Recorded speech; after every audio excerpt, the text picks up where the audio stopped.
¿Qué tal, jóvenes? ¿Cómo están? Bienvenidos al curso de contabilidad gubernamental y en esta oportunidad vamos a estar trabajando con ustedes un nuevo tema respecto a los ingresos del Estado y vamos a trabajar el área de ingresos de capital. Entonces, en la clase anterior habíamos terminado de observar los ingresos de cuenta, los ingresos corrientes, perdón, en 7 integraciones que vimos y pudimos observar en la última, las últimas 2 integraciones. Entonces, el día de hoy iniciaremos con el tema de ingresos o registro de los ingresos de capital. Muy bien, para iniciar con este tema, lo primero que debemos de saber o determinar es una definición que nos ayudará a tomar el camino correcto dentro de nuestra clase.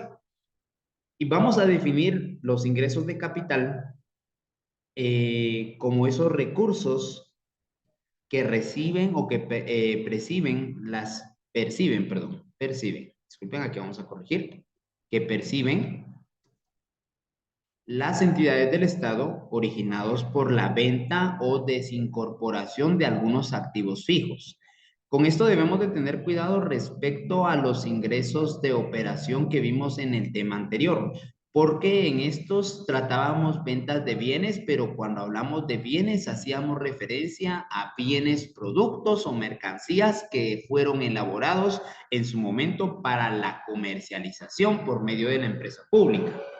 En este caso estamos hablando más que todo de ventas o desincorporaciones de activos fijos. Y es que aquí está, creo que la clave de poder diferenciar un ingreso de operación de un ingreso de capital, que básicamente en ingresos de capital hablamos de activos fijos, o sea, propiedad, planta y equipo.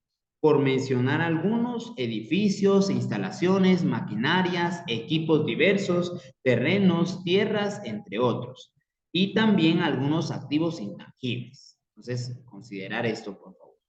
La jornalización básicamente de los ingresos de operación se van a dar en 3 grupos o por medio de 3 integraciones, ¿sí? Así como lo vimos en ingresos corrientes que eran 7, aquí serán solamente 3.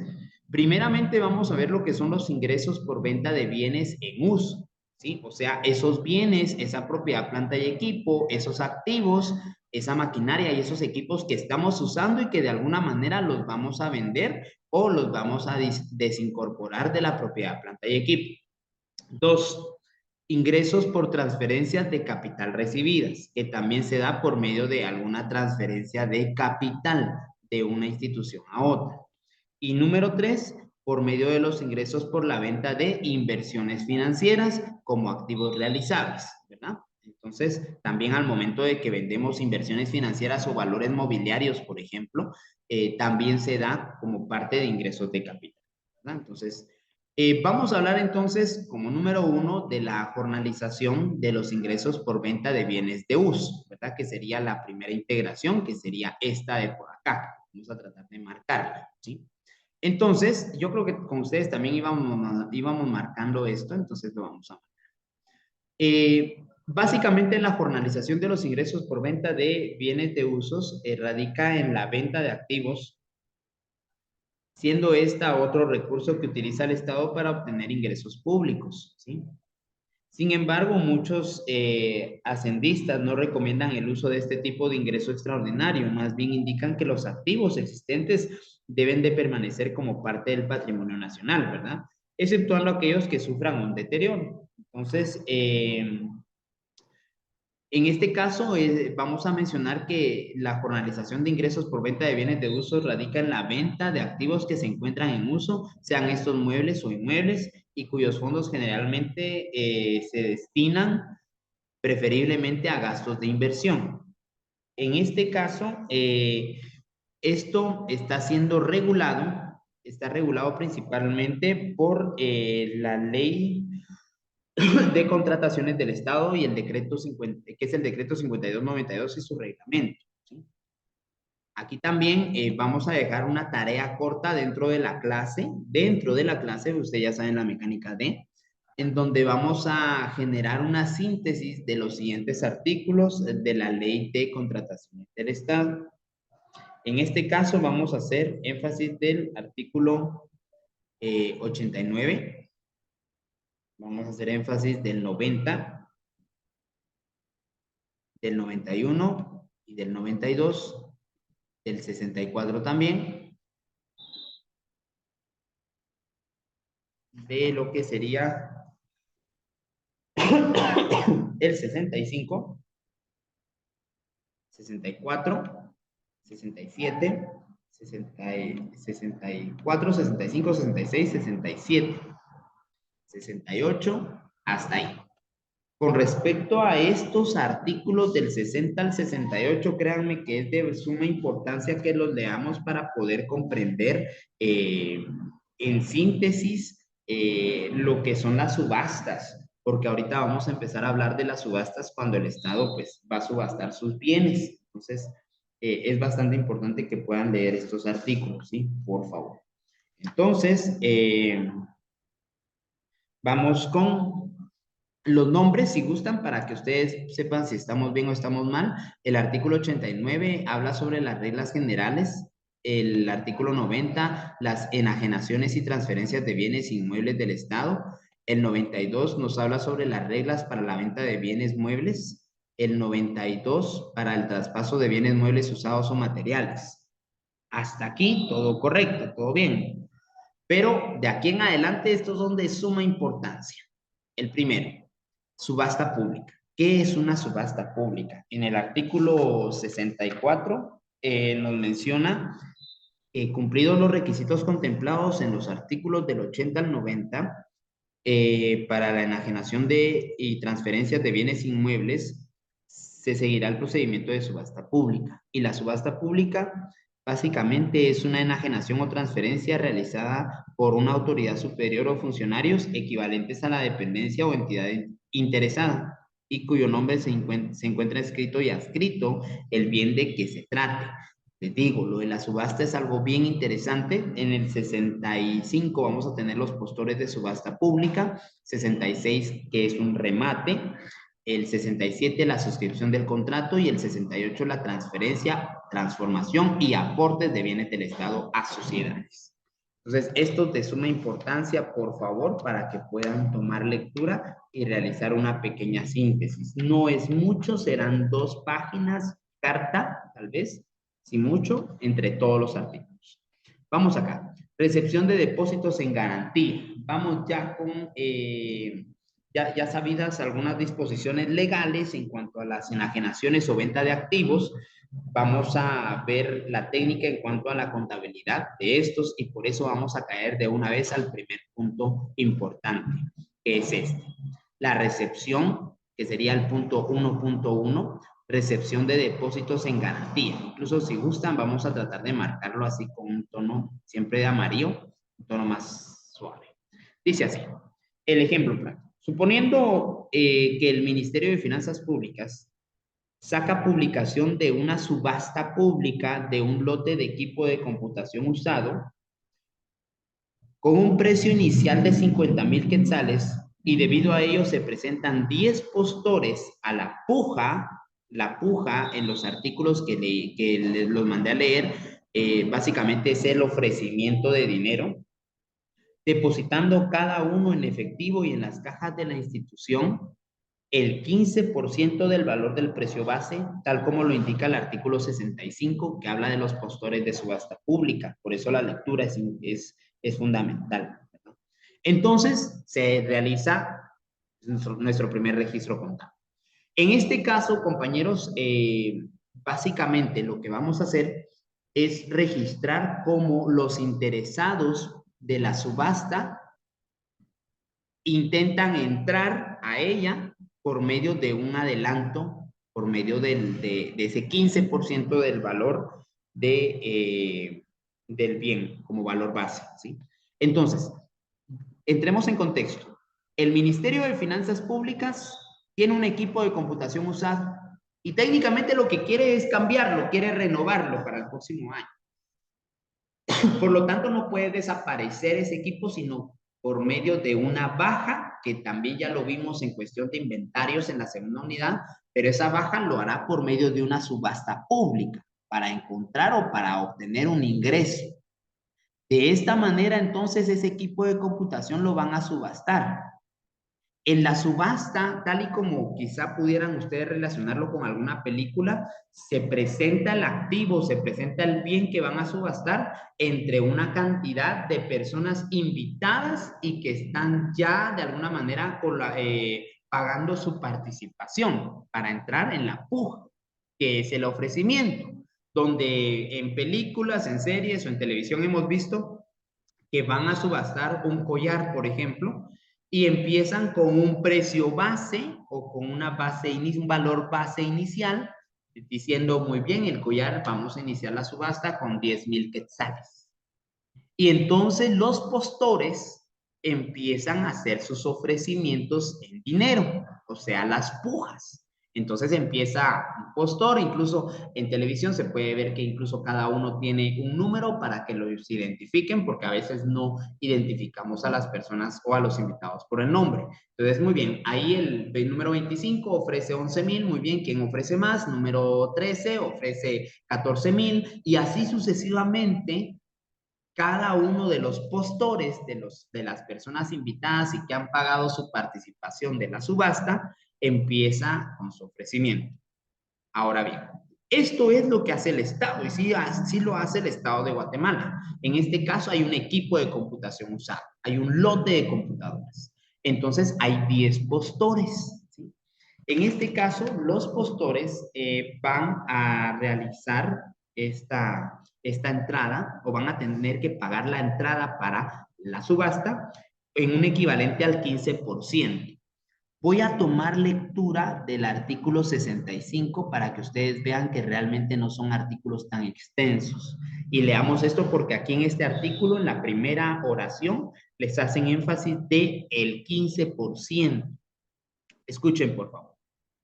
Artículo 65, postores de subasta pública. Podrán participar como postores quienes en el acto del remate acrediten haber depositado en las cajas de la entidad interesada en la subasta el 15% del precio base de la misma en efectivo, cheque de caja o bien con cheque certificado en concepto de garantía. ¿Sí? Ojo con esto, es que es bien importante esta parte, ¿sí? Entonces, básicamente cada uno de los postores para entrar en participación tendrá que pagar el 15% siempre del objeto que se está subastando.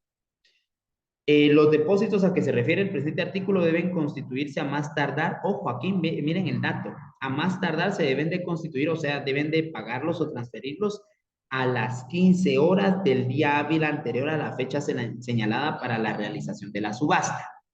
Que la invitación esté abierta para el martes 26 de septiembre, entonces a más tardar el día lunes 25 a las 3 de la tarde tendría que estar ya la transferencia hecha para entonces considerar ya la cantidad de postores que van a estar en la puja de la subasta. Los postores deberán regirse por las bases que se elaboren para cada subasta pública específica. Entonces, eso es bien importante. Ahora, hay una pregunta aquí que siempre surge y es, profe, ya sabemos que una subasta es una enajenación o transferencia de un activo, propiedad, planta y equipo. Ahora, ¿dónde se dan las invitaciones o cómo sabe uno en qué momento el Estado va a subastar algún lote de computadoras o algún equipo o algún activo fijo? Para eso voy a tomar lectura de un apartado del artículo 64 que habla sobre la subasta pública. El enunciado 2 dice, la subasta se anunciará, ojo porque entonces aquí es donde, bueno, entonces ya sabemos, la subasta se anunciará una vez en el diario de Centroamérica y una vez en otro diario de mayor circulación del país. Y, ojo acá, en Guatecompras, que ya lo vimos desde el año pasado en finanzas públicas, lo volvimos a ver este año en gubernamental y recuerdo el comentario de algunos de ustedes durante algunas sesiones durante su práctica que estaban viendo esto de Guatecompras. Además, si se trata de bienes inmuebles fuera del municipio de Guatemala, se anunciará en el medio de comunicación social de mayor audiencia en el municipio correspondiente. Por ejemplo, que en Zumpango se haga una subasta de algún terreno o de alguna propiedad inmueble, en Tecpan, en Chimaltenango, en Tejar. Entonces se debe de hacer un anuncio también en el diario de mayor circulación de la localidad, ¿sí? O en el medio de comunicación social de mayor audiencia, pero siempre en el municipio correspondiente. O sea, pudiera ser alguna radio, algún canal de televisión también. Y ojo, esto será durante 15 días. El tiempo para efectuar la subasta no podrá exceder de 45 días calendarios desde la fecha de publicación del primer anuncio. Entonces, ojo ahí.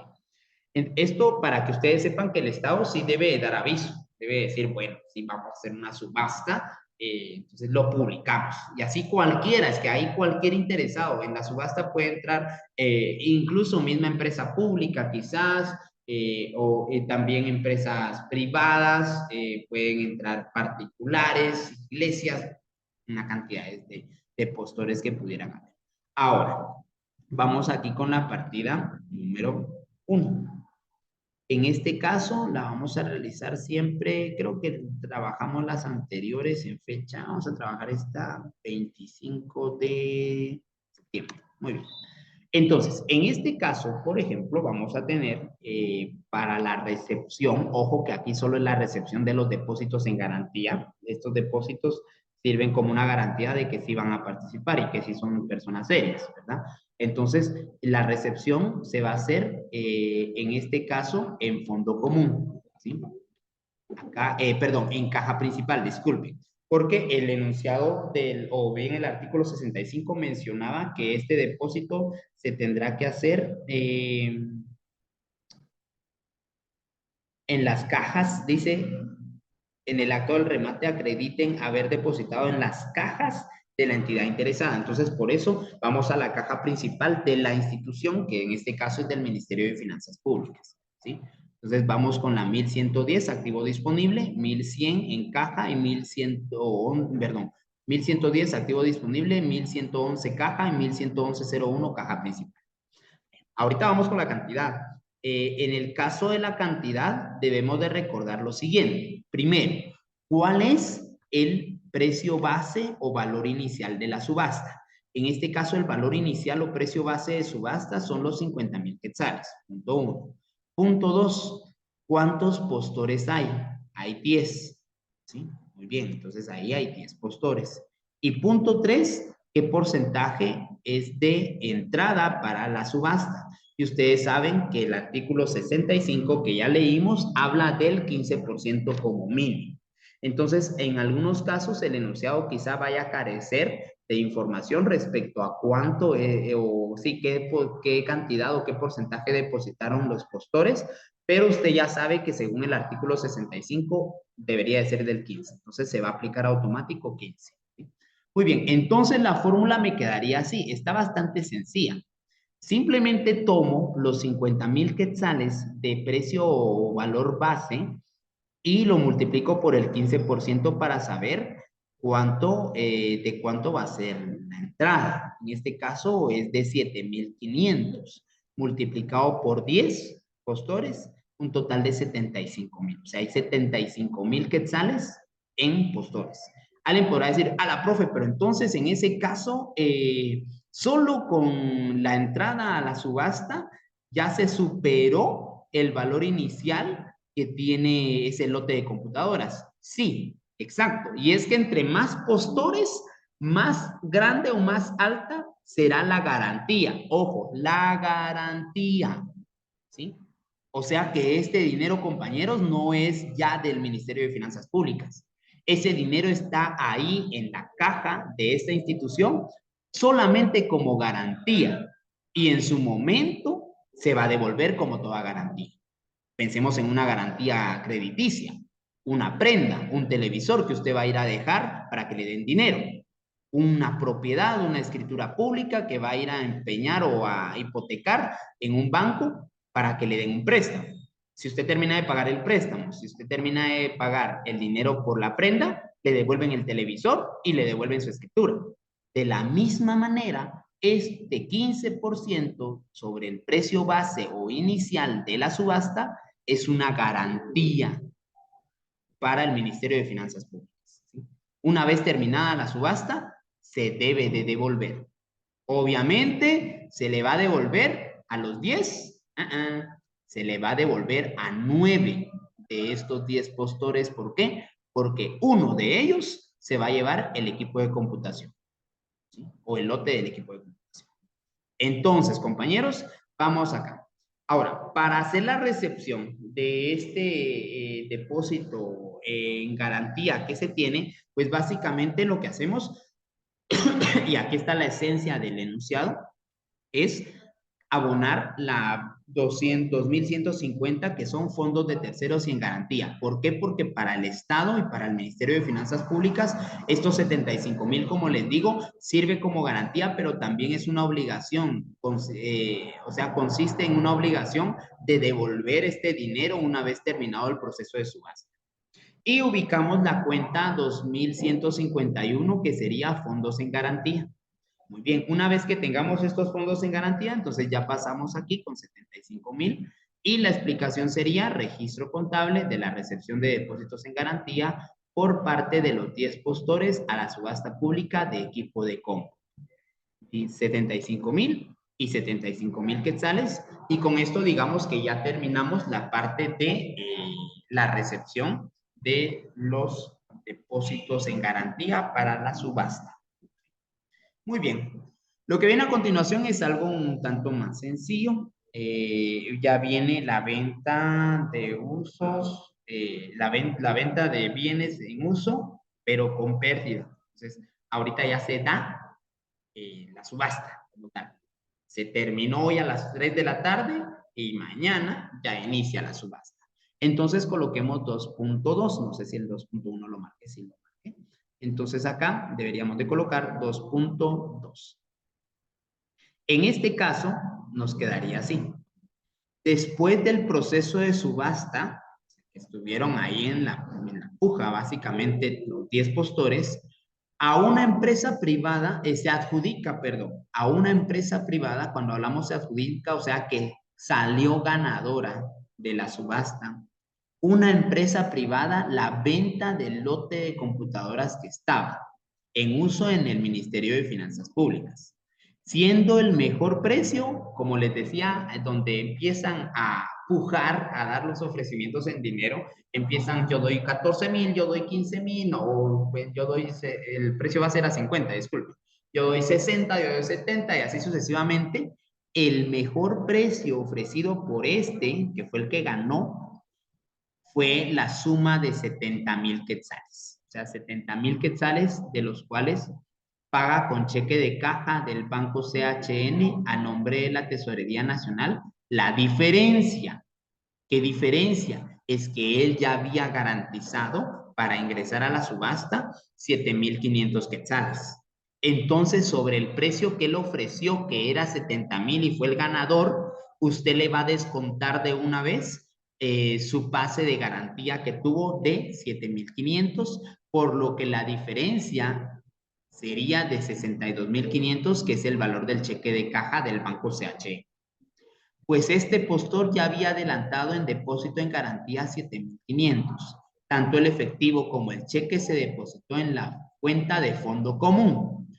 O sea que en teoría lo que deberíamos de hacer ahorita es ingresar a fondo común el cheque de caja del Banco CHN y también 7,500 quetzales de la caja principal del MINFI, ¿sí? Darle baja a la depreciación acumulada y darle baja también a la propiedad, planta y equipo, que es el equipo de computación que se está viendo, ¿verdad?